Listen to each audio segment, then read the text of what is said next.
What's going on, everybody? Saying hello. Thanks for checking out the channel, stopping in, checking out Ableton Move. We're here today to talk about more Move, right? Today I wanted to talk about the step grid because that was kind of like getting away from me for a while, right? Which means I was trying really hard to use the step grid and get good at using it. And it took me a while to learn the tricks in the grid, right? So today we'll cover how to do that. We'll cover when you're using this step grid, duplicating it, doing variations on it. And then when you're using the step grid, there's a lot of tricks in recording notes and putting them on the grid, okay? And I know that that's been kind of like an issue, trying to figure out, like, you know, how do I do that, right? So we're going to talk about tackling that today too. So some of this comes from chapter 14, if you wanted to read along in the manual while I'm doing this. And chapter 13 is where step grid kind of starts, and it talks about resolution. So if I go shift the first button, which is where the sets are, I'm going to work on a new set today with everybody, right? And I'm going to pick some drums. Sorry. Right. All right, so we load up a drum set. All right, and I don't know if this is what I'm going to keep, but the first thing that happens when you hit play on Move, when nothing's recorded, is you get these lines. It's 4 bars, and it just kind of moves along at this tempo speed. So I'm going to say tempo, which is shift number 5, and it's set to 140 right now, which is fine. And then if you touch a drum, without it even playing, if you just start touching the grid, it creates the first bar. Okay, so if I just quickly did 4 quarter notes,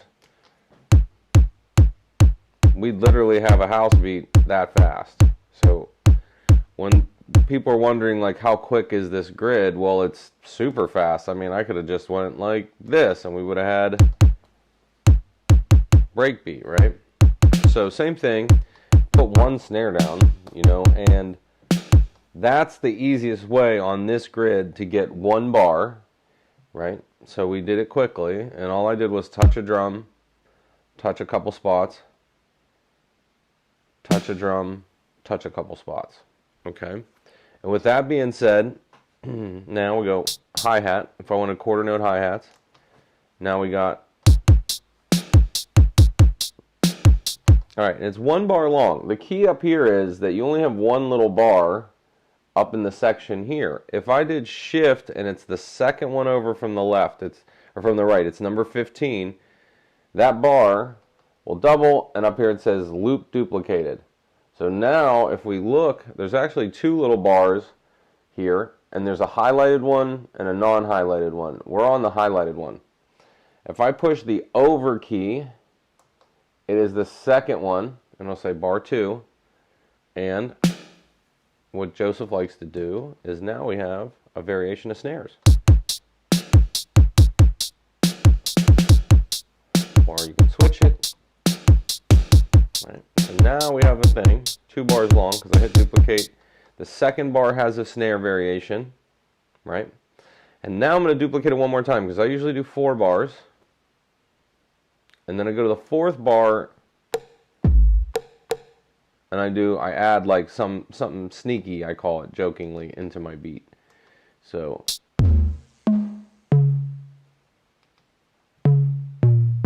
remember, you have the pitched tom, so I like to do, let's see what happens now. Ready? So that's the 4th bar, because you can see it's the 4th light up here. And now I have 4 little subdivisions in the top, which are my 4 grids. This would allow me to go bar 3, bar 2, bar 1. Over on the side bottom here is your navigation. So let's take a listen.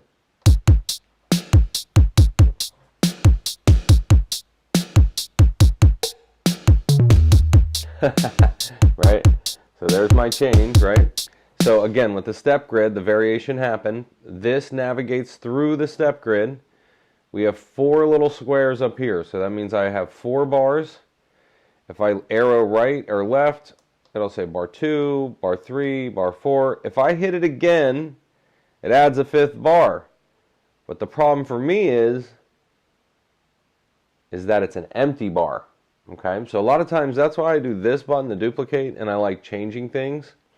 So remember that Shift 15 duplicates whatever you have in the grid at the bottom.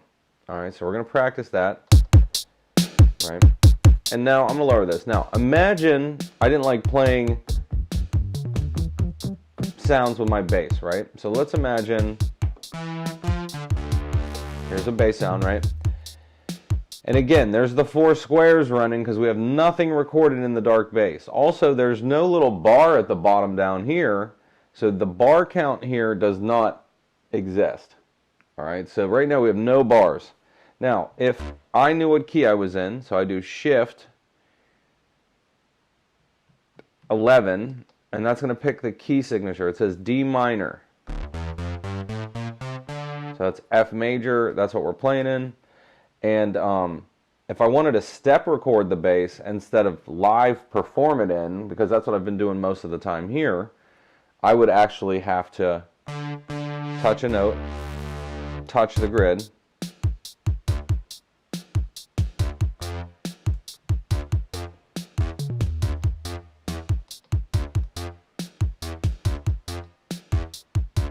and what I understood was length. If I held this note down, it says note length, and it'll show you the bars, like how long it is. See the bars light up? So you can hold a bar and do that, right? Because say we couldn't play the keyboard that good, and if I Shift duplicate on the end of the second loop, I could hypothetically change that note, right, to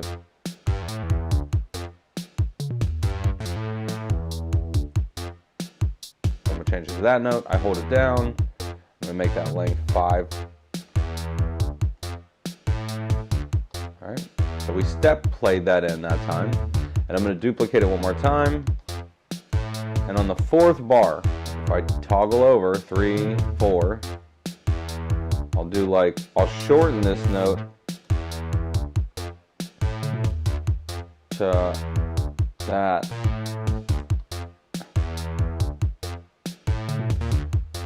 I made that last other note, right? We'll make it all the way to it. Yeah. So you heard that last little hiccup I put in, right? Same thing here. Now, if I wanted to step them in, you can see again the grid is telling us it's nothing in it. There's no lines. The bar is moving in that greenish or yellowish color, and I just pick notes, you know. Then I get longer, so I'm going to add, and this is me if I just want to keep playing into the bar.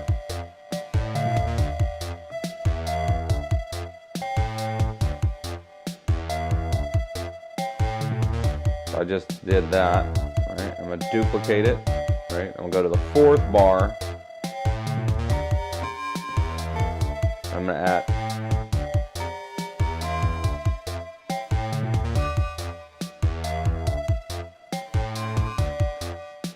Yeah, I just had that one note. That other one was too crowded, right? So now we added our last note here, right?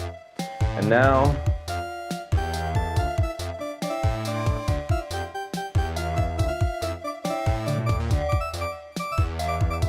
oh, sorry, I didn't take that. But yeah, that's kind of like how it goes down. So on the grid itself, again, we're talking about, right now we're in chapter, it's 13.2, and it talks about dividing the grid, which I haven't done yet, but we're talking about the step grid and step recording inside of Move. Now, if I went back to the drum part, and I'm going to duplicate things, because if I start ruining a clip, I actually don't ruin my main clip. So you'll see, I copy over, and then I'm going to stop all the other clips because I just want to hear the drums. So these ones grayed out means nothing's going to play. This means I'm just hearing the drum, right? And that was the drum we're working on. And I'm going to work on changing up something a little more trap-like is not the joke, but like, you know, like with faster repeats, you know, like more glitched out, right? So what you would do is you hit shift and it's the second button, and when you scroll, oh no, it's the third one, sorry, shift and it's the third one, step grid is the second one down under Quantize. If I change this grid to 30-second, even triplets, the lights change, right? In a triplet, you see them gallop along by threes, right? And when we hit that fourth bar, you'll see it'll be like 1, 2, 3, 1, 2, 3, 1, 2, 3, 1, 2, 3. You know, it's tripleting down the grid, right? So I want 30-second, and at the end of the bar, I want to program a bunch of these fast repeats on that sound. So let's say we're gonna get some crazy sound here, and I'm gonna have to edit this. This is page 2 of the bar 4. Yep, and what I'll do is I'll shorten that. Hold, short. Let's see. Yep, and so you can hear it, that repeat, right? And I'm gonna do it again. And I'll do it again on this other sound. Yep, I'm going to shorten that too. So the shorter the sound, the more you can hear everything else. Yeah, watch. Yeah, so now I got those fun rolls, right? And I'm going to do that up into the other bar, meaning on page 2, 1, and 2, 2. So we're going to get some of these ticky sounds. And I'll do it again so it sounds more familiar.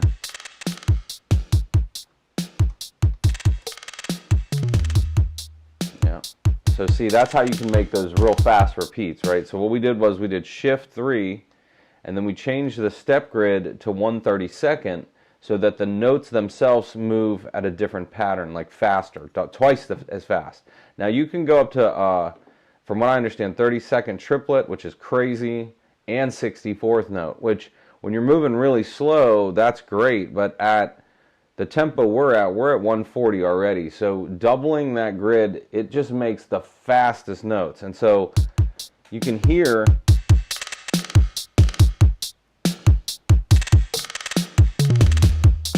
and I'll do that with one of the snares too. Check it out. We'll do another version of that. Oh, and I'm going to go back to 30-second notes to make, you know, some crazy snare. And I'll do that, and then I'm gonna... Okay, now, from what I learned earlier, is I typically like to do a snare roll and then like the pattern volume go down per step. So if you touch one, and you can say velocity, this one's 114, 108, 102, 99, 96, 87, 85. That's the master volume knob. That's their main volume knob that's doing this. So now we're going to have a snare roll that actually goes down in volume during that session. Ready? So let's see if I...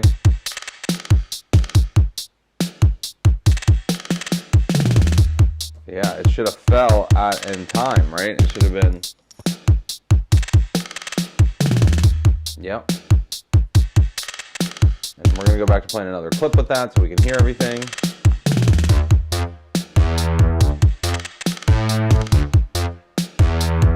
So what we're talking about now is making the grid resolution greater so that we can make more like, you know, trapped out or, you know, more glitched out sounds, right, when we're making a beat. And we were using the grid down here. Now, notice the grid lights disappear or turn off when we're in the difference between session and note mode. When you're in session mode, the grid's not active. It's more the shortcuts when you hit the shift button. When you get inside of the notes, that's when this becomes the grid for what you're working on in the clip that you've selected. So if I go all blank, we make a blank clip now, and I go into the drum set again, kick drum. Now we're at 30 seconds, so you got to be careful because this thing's going quick. You know, the grid's flying by. And it might not be what you're used to. Same.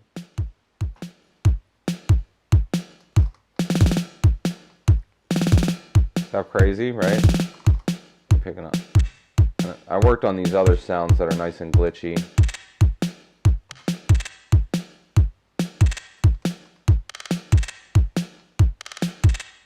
Yeah, see that? So that's how you get more like the repeater sounds, right? Okay, now I worked on another set that was like a complete crazy, I don't know how that was going to work, right? And what I did was, and I don't know the legalities of this, so I'm just going to kind of laugh, but I sample the radio all the time. And I got some woman talking during a commercial, and, sorry, let me find the one I just made. Okay, so I made this kit. It was me trying to make the craziest kit I can make.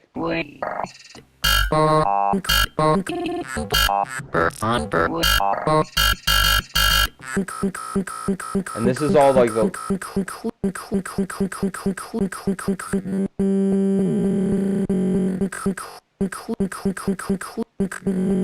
including some who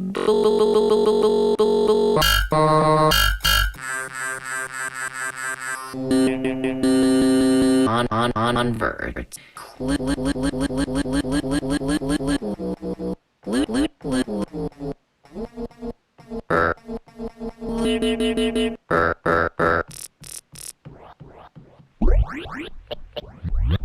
yeah.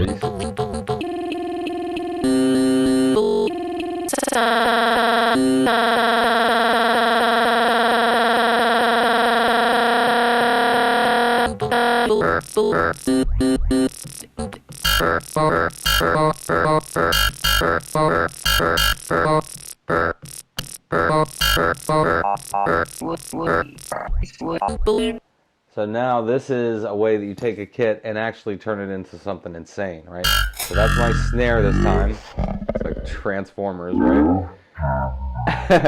and then I'm going to change the length of it, so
here is an example of like a completely glitched out kit, right? It's all just slices that I've been working on from somebody talking on the radio.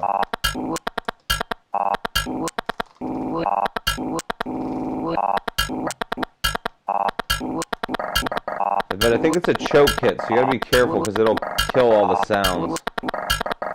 And now, you guys see.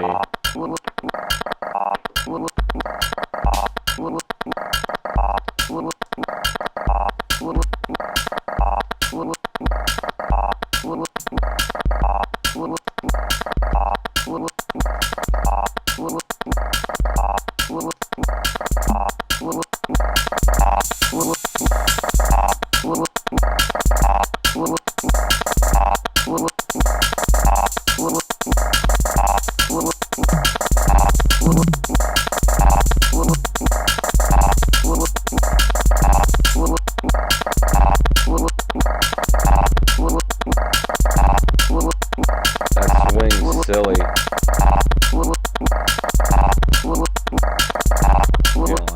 sorry, it's crazy. I'm just trying like weird new things here, because this is like me proving that you can write the weirdest things with Move as well.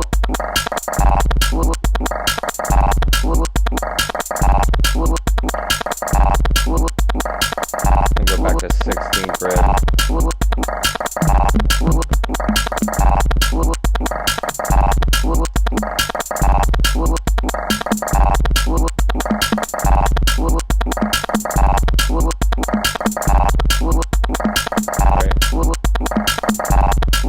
If we added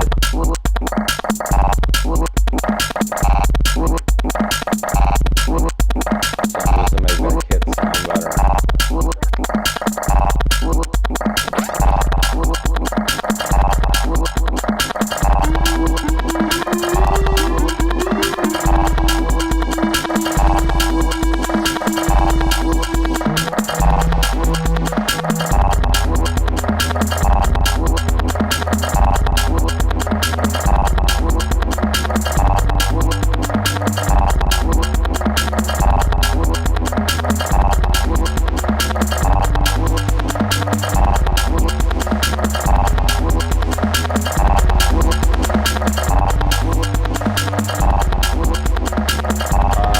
Let's see. What? Did you hear that? So the kit I just made.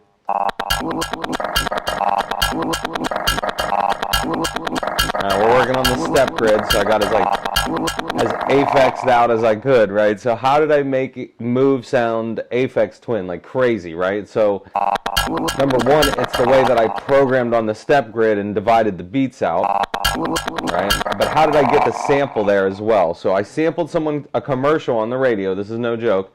And I'll make a new set one more time to show everybody what I just did. And you go to a blank. You basically find somebody talking on the radio and make it into a drum set, which is what I did. And I don't, sorry, it's going to be loud. Okay, so sorry. Some of these things I don't own the rights to, so I got to be careful. An evangelical worship. Okay, so somebody talking on the radio. An evangelical worship leader, musician. At the start of 2020 was a well-named but it's like NPR, right? It's some woman talking. And like, how do I turn that sound into a drum? Is the question, there are these new settings, and this is that new drum sampler that they have inside of Ableton. Basically, you have effects like stretch. And grain size, and then you can, volume up, scrub, but the volume too of that pad, and then I can shorten it because I want it to be a drum. So that was somebody talking that I turned into. So that's the stretch. So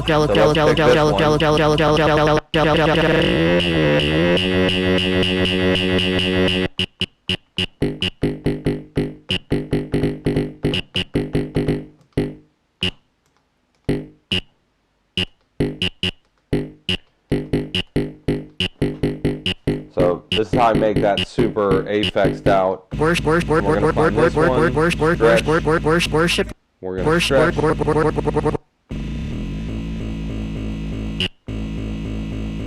Shorten it.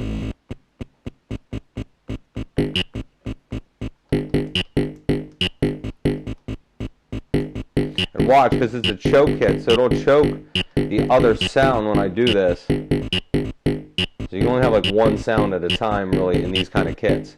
But I do it because of how kind of affixy I get a lot of this stuff, like reflex sound, I call it. What is it? Affix or CFX acid crew, And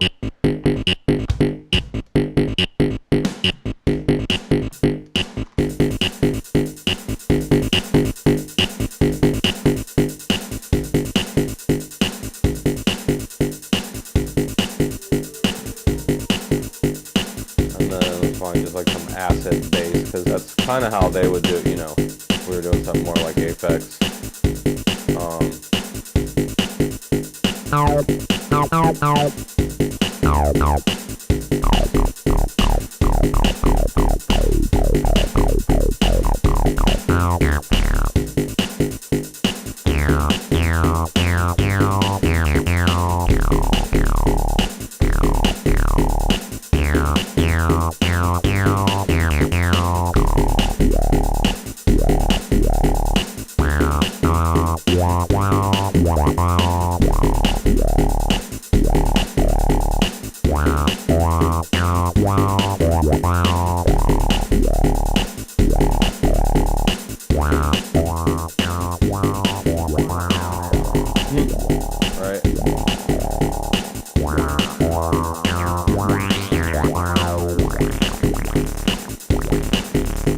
Automation. From what I understand, like Electron, you should be able to, while you're programming, hold a step and turn a knob, and then hit a step and turn a knob, and then hit a step and turn a knob. Y'all see this? So I'm automating per step. These are like parameter locks or trig locks. So that's when you hold down a button and you turn a knob, you'll see it turn red, right? So like, what if at that step I want it to be a darker tone? And what if at this step I want it to be brighter? Yeah, like it would dip it there, right?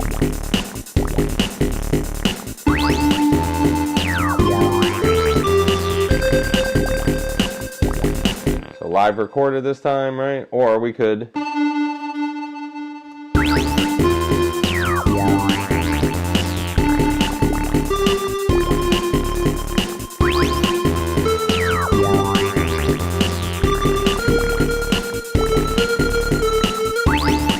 I just threw those in, right? And we're gonna...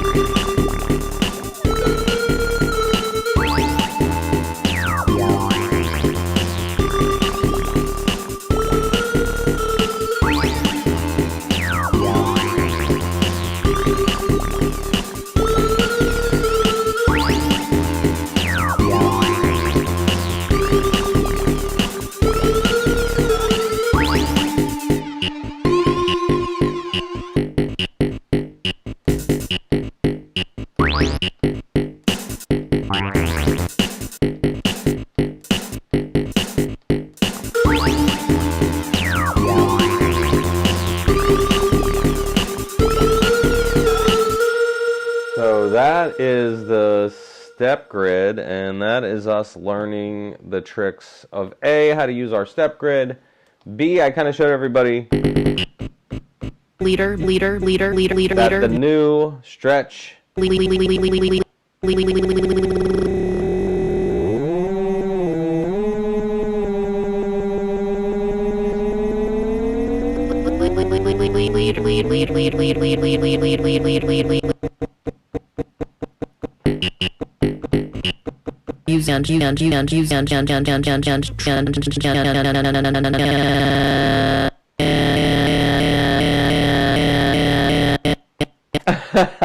I see you. Sorry, I'm getting carried away. But I really love when you take weird material from the radio and turn it into drums somehow, because then you get these super awesome like mixes, right? So that is Step Grid. That is Ableton Move. I really appreciate everybody checking out the stream and watching me program on the Step Grid. Don't forget that shift number 3 changes the Step Grid resolution, and that changing that resolution changes the number of steps. Don't forget that when you're working on the grid in Move, that shift, the farthest 16 is quantize, and again when you do shift 3 that's based on your percentage. Mine is usually set to 50%. Don't forget that when you're doing a clip here, if I did step 15 with the shift, that would double my loop, so that if you needed to make, say we wanted that ending to have a different kind of feel, I'm going to change that. At the start of Some of our new stuff.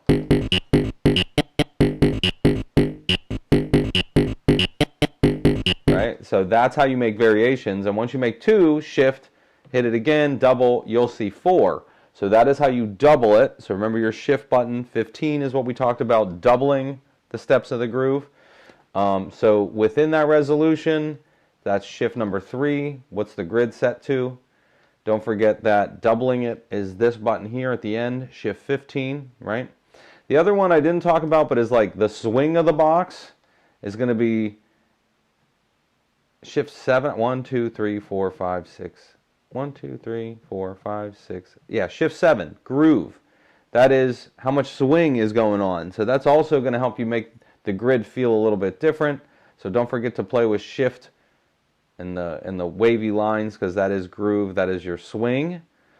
And that's kind of how we work on the grid inside of Ableton Move. So yeah, if anybody has questions, let me know. Hopefully that was a really good debriefing on using that. I used a little bit of what was in chapter, it was like 13.2, and then in chapter 14 it talks about inputting notes into the actual device. And per step automation is what else I talked about. Is like I hold down a step and I turn something. If you hold down a step and you touch the main volume note, it's the velocity. If you touch the big dial, it's note length. If you would push up, you can nudge the notes either up and down on the scale, or you can bump them up and down on the grid. You'll see like nudge 10%, nudge 0%. That's if you want to get the notes in between. I believe there's 9 degrees in between the notes that you can nudge between. So for people that are making lo-fi bap or music that has like late or early drums, don't forget that you can nudge when you hold down a note. You can nudge it across the grid again.